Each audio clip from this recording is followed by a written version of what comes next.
Welcome to the podcast.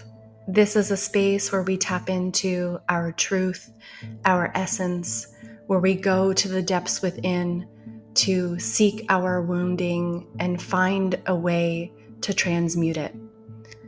These conversations will not only set ourselves up for amazing changes within our lives, but will also allow us to hold space for those around us. I believe that through these conversations, we will start to heal the feminine and tap into our divine essence. And then we will be able to hold space for the divine masculine, calling them up to a greater version of themselves. Let's dive in. Good morning, beautiful humans. Well, it's morning here, morning while I'm recording this.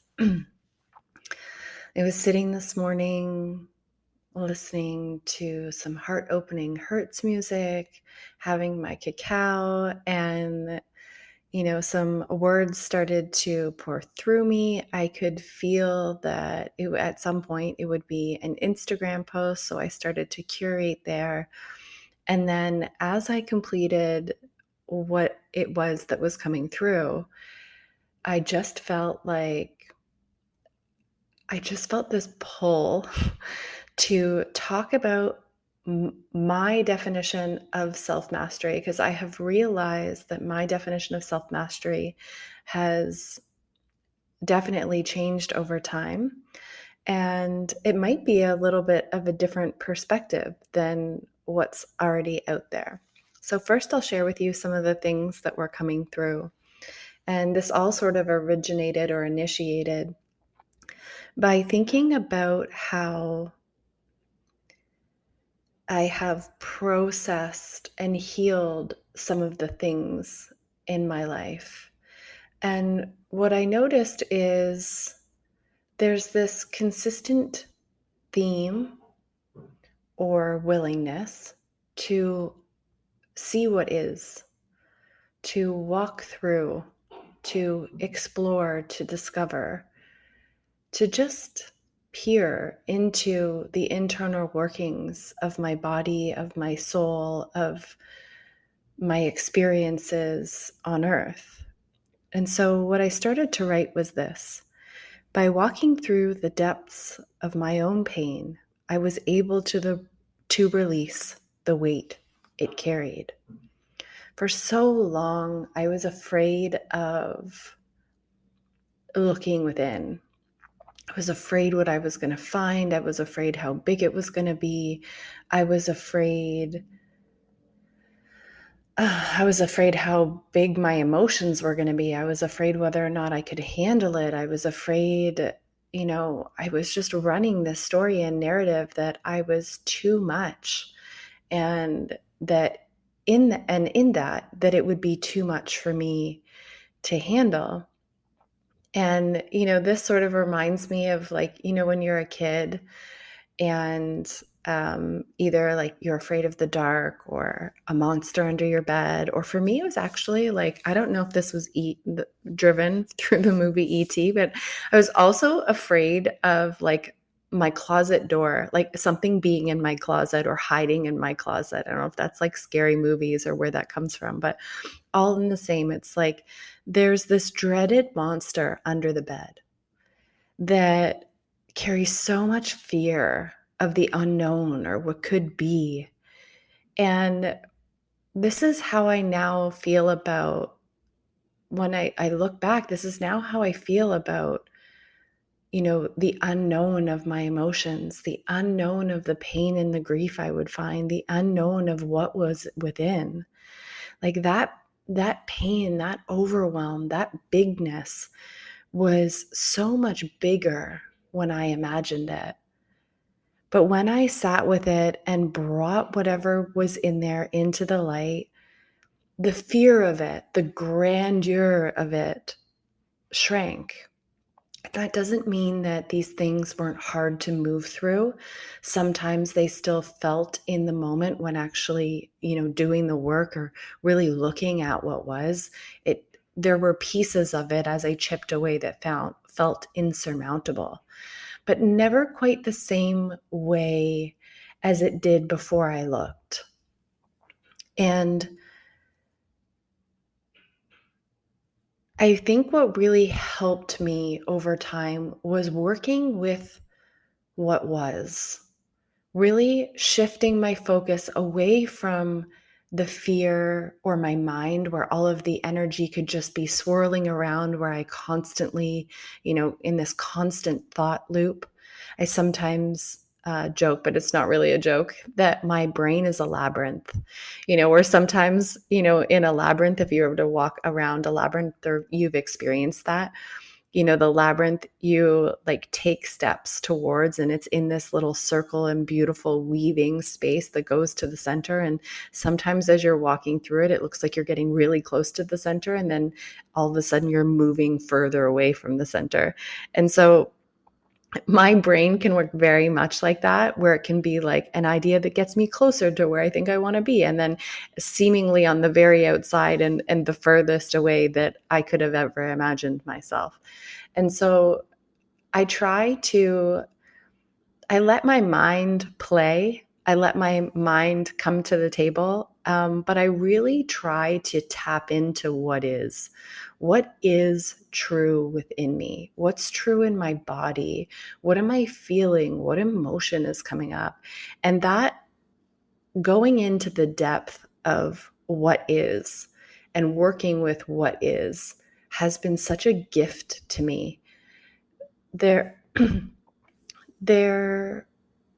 are often times where, there have been times in my past where I didn't want to necessarily look.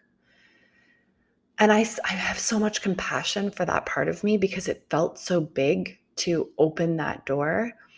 At one point when my sister was first starting her own work, her own journey, she described to me like what it felt like to like open that door initially. And I loved her analogy. She's like, when you have like a sweater and it's got like a little pull on it, and so like you pull the pull, and then like all of the seam or like a part of the sweater just kind of like unravels, and you're like, fuck. It's like, I feel like I pulled a piece of thread on the sweater, but the whole thing fell apart. And she was just speaking to like, sometimes when we go into our work, we just want to look at one little thing, but it's attached to everything. It is interwoven in everything that we do. And I think that is sometimes the thing that stops us, like the fear of how big it can be, the fear of how far the unraveling can be. But the one thing that I've always felt, since I really started diving into this inner work and, almost being the explorer of my inner landscape, has been this notion that whether I look or not doesn't change what is. So if I'm carrying around this pain, if I'm carrying around this grief, if I'm carrying around the belief that I'm not good enough, whether I look at it or not, it doesn't change what is. But it does, and it will continue. I will continue to carry whatever that is into future versions of me if I don't look at it. And so whether it is, regardless of what it is, I've become so curious about what's in there, because I want to know what's influencing me every single day. And so really dropping out of like this head driven, way of being, and considering all the possible outcomes and the possibilities and how big it could be and how terrible it can be and how overwhelming it could be, I just try and drop into my body and see what is, and get curious about what lives in my inner landscape. What is available to me right now? What is dictating my choices? What is, because I firmly believe what is within us, we receive and have reflected back to us that of our inner landscape.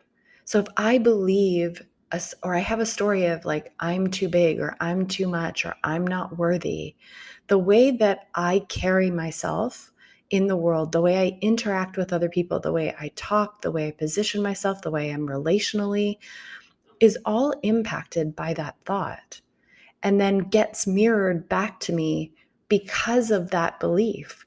The belief initiates a certain type of action, because if we shift the belief, if I don't have a worthiness wound anymore, or it has shifted into I am worthy, then the way that I walk into a room, the way that I present myself, the way that I'm able to bring my belonging shifts every interaction that I have.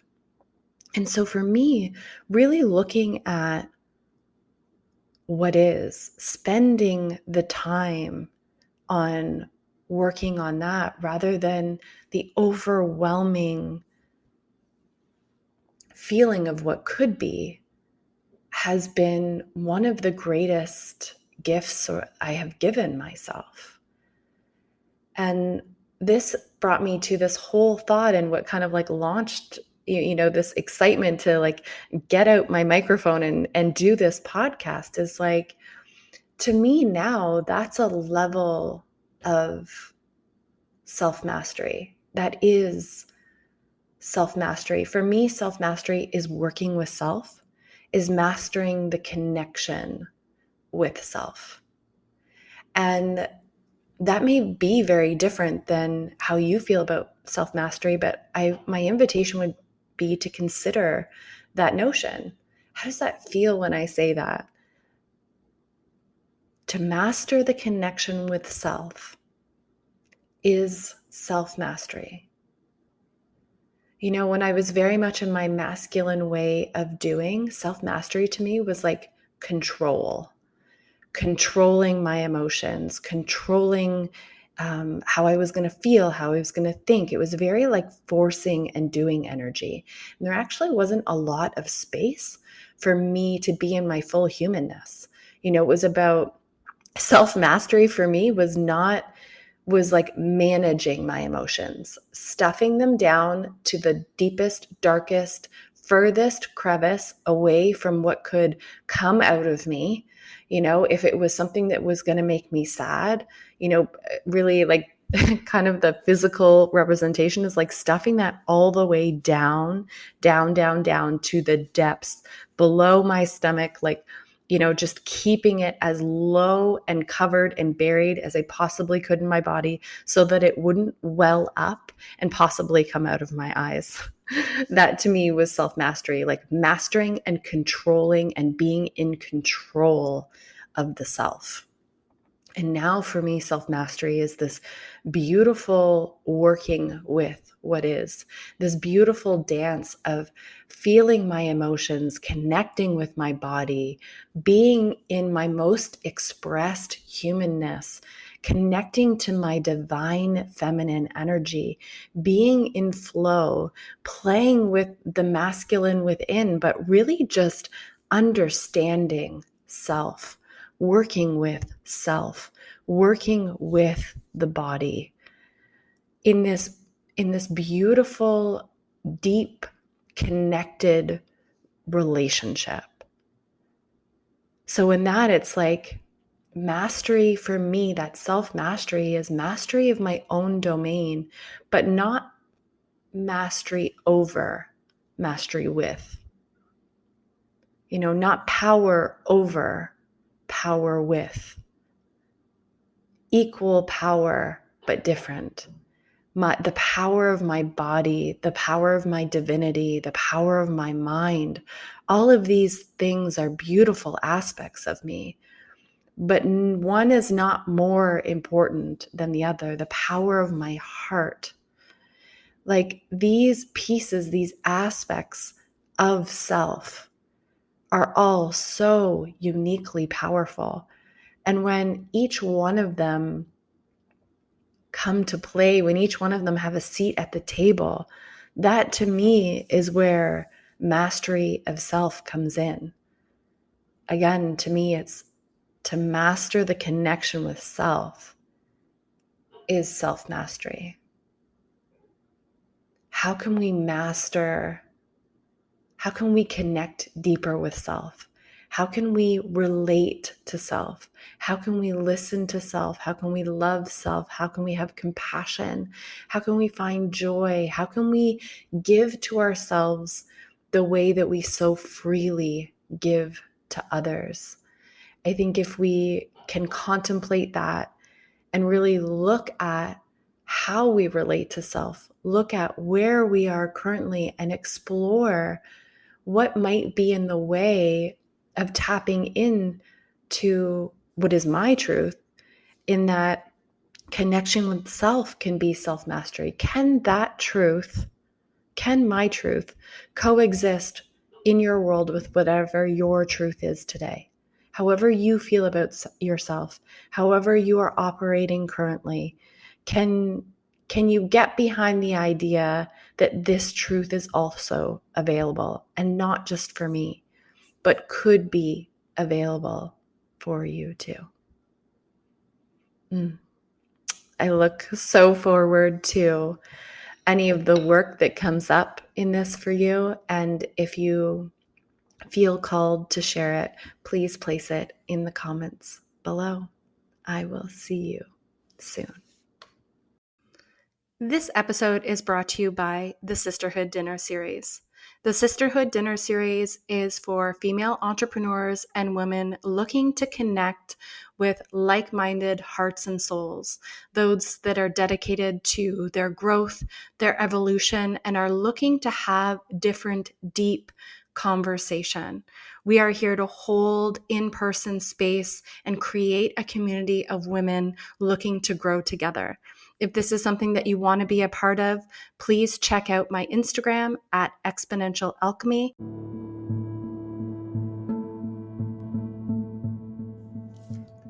Thank you for listening. It is my absolute honor, pleasure to hold these conversations, to allow these transmissions to come through, to bring on the guests that I've had with me. It is my belief that it's through conversations like this where we are going to start to really heal ourselves, and through that experience, send ripples of healing out into the world. I know that you are ready for this. I know the world is ready for this, and I look forward to having more conversations with you in the future. Until next time, please join me on Instagram at Exponential Alchemy. And I will see you on the internet.